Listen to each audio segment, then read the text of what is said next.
Yeah, and I think we get too carried away in the media talking about quarterback pro days. So, especially with a big arm quarterback like this kid, he's special with arm talent. So I think what he wanted to show today, that he's been working on his footwork, which is really, I try to tell people all the time, when your feet and your eyes are connected, you're a pretty good quarterback, okay? And his feet weren't always connected. And he's an overstrider, a tall guy with an overstride. And when you do that, your spine angle changes and all these bad things happen. He's been working with Jordan Palmer, and what I saw today, what I wanted to see, way more consistent with his footwork and way more consistent with his accuracy. The big question is, when you put shoulder pads and helmets on and 11 people on the other side, do those habits remain consistent?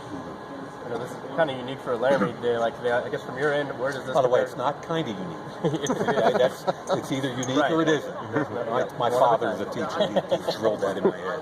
I guess from your angle, where does this compare to maybe some of the places that you've gone to see players? Is this, from your angle, also pretty unusual to be out at maybe such a small venue like Wyoming? Look, I love this kind of stuff. Like when Carson Wentz came out and I was at North Dakota, and I was taking pictures of the curling arena across the street and sending them. This was awesome. And Craig Bowl does a great job here. I took a walk through the new facility and I was blown away.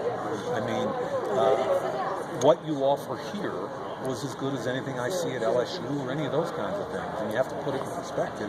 I'm at Alabama, LSU, Penn State. I go to all the major pro days, Clemson. The facilities here are great. I thought the kid put on a show. I thought the people showed and this is the common denominator kind of North Dakota State, the people. The coaches, the fans, you guys love your football, and you have an appreciation for it, and it's really cool. So, I know you're not one drafting him, but where do you think Josh Allen fits into this mix with Darnold and Rosen and everyone else? What do you think? With my perspective is, because of the intangibles, but I want to learn what kind of kid he is. I know what his physical talent, skill set is, right? You want to know what kind of kid he is, and over time, what he's going to grow into or not, right? So I'm at a point where I feel like I've got a comfort level with not just the football player, but the kid. And I believe he's going to be a top 5 pick. I really do. What other, I had a question for you, sir, and I appreciate your time. Yeah. Thanks, guys. Thanks, Mike. What other prospects, athletes today stood out to you? I can't even go there right now. Today was all about Josh? Just Josh, yeah. Because I don't think I only talk about kids that I've studied on tape, and I don't believe there's any draftable guys outside of Josh this year.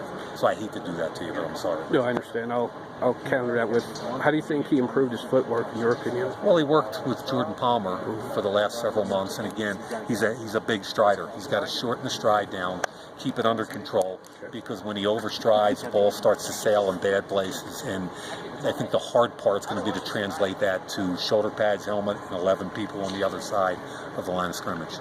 Thank you.